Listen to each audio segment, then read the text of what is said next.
Dear students, आज हम statistics का इम्पोर्टेंट बेसिक से स्टार्ट करेंगे। मीन एंड मीन के अंदर दो टाइप, आपको दो तरीके से मीन कैसे कैलकुलेट किया जाता है ये हम डिस्कस करेंगे। एक्चुअली मीन जो है ये सेंट्रल टेंडेंसी का एक वैल्यू है। सेंट्रल टेंडेंसी के अंदर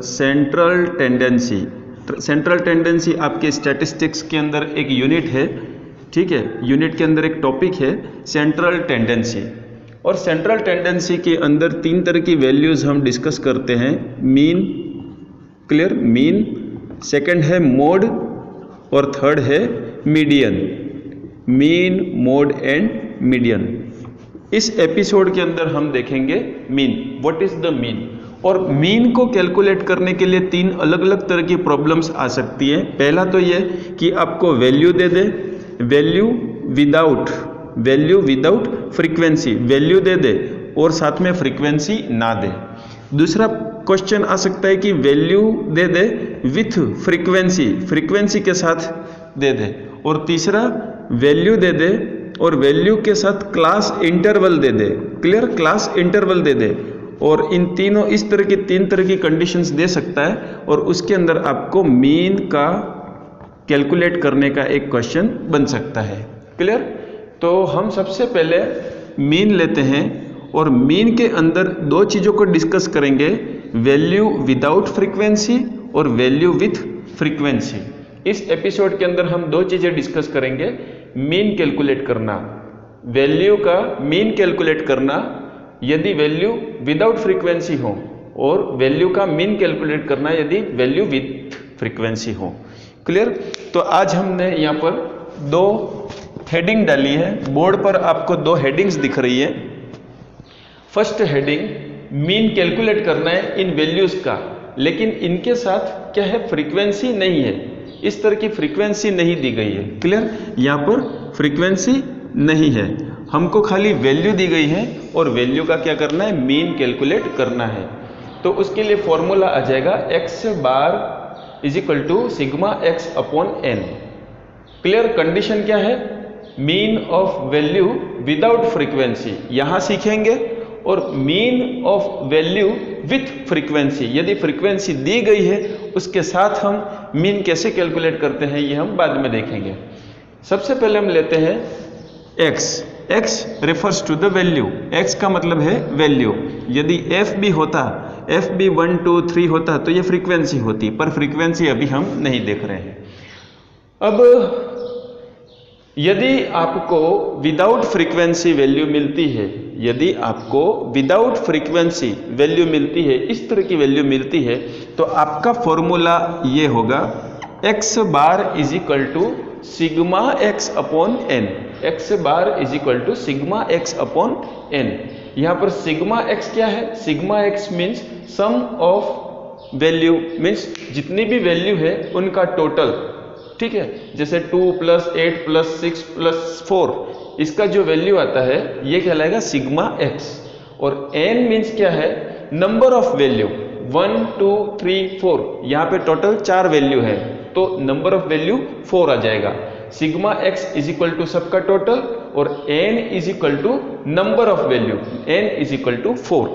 तो यहाँ पे 1 2 3 4, n बराबर क्या हो जाता है, 4 हो जाता है, n बराबर 4। और सिग्मा x क्या हो जाता है, सिग्मा x सबको जोड़ना है, 2 + 8 + 6 + 4। तो सिग्मा x में यहाँ पर लिखूंगा sigma x is equal to 2 + 8 + 6 + 4। तो sigma x is equal to हो जाएगा अपना 20, ठीक है।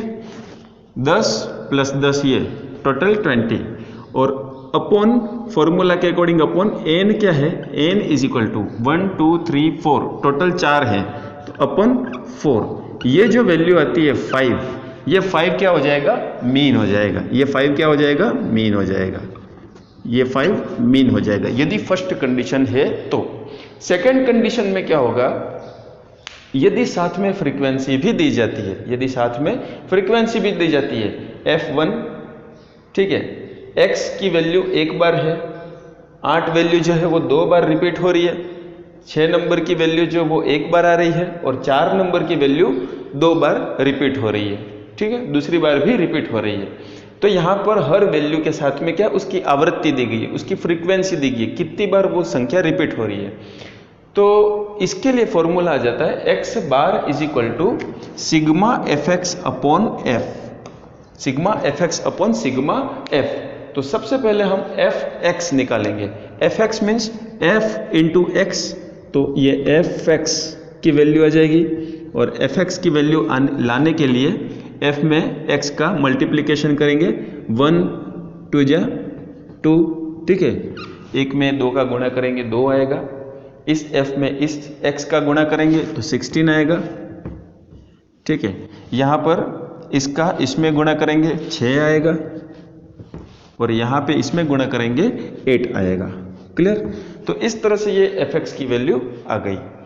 अब हमको सिग्मा f भी देखना है। सिग्मा f फॉर्मूला में हमने सिग्मा fx तो निकाल लिया, अब हमको क्या चेक करना है? Sigma f।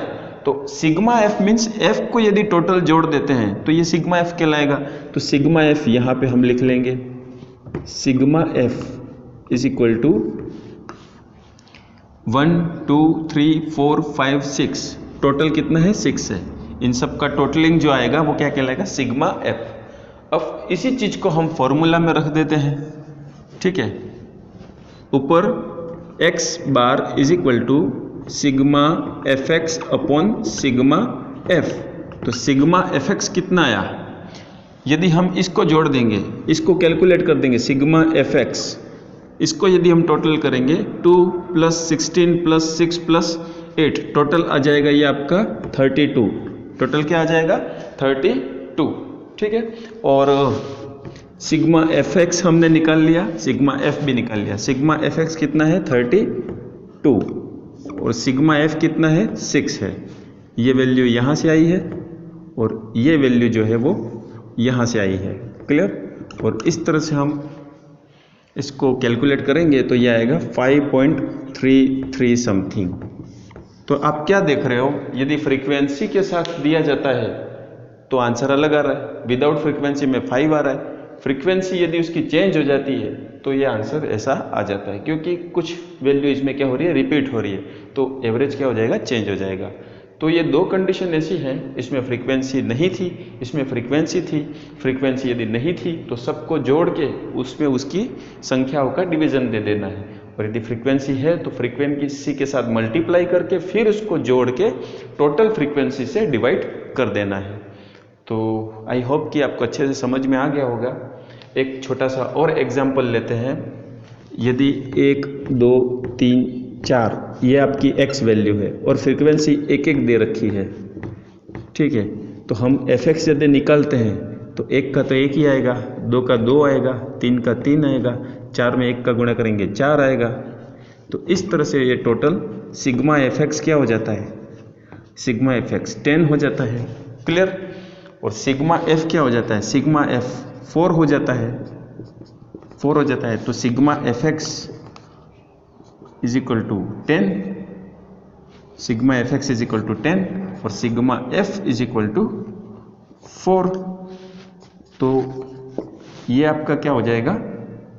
2.5 मीन आ जाएगा, 2.5 इसमें मीन आ जाएगा। क्लियर?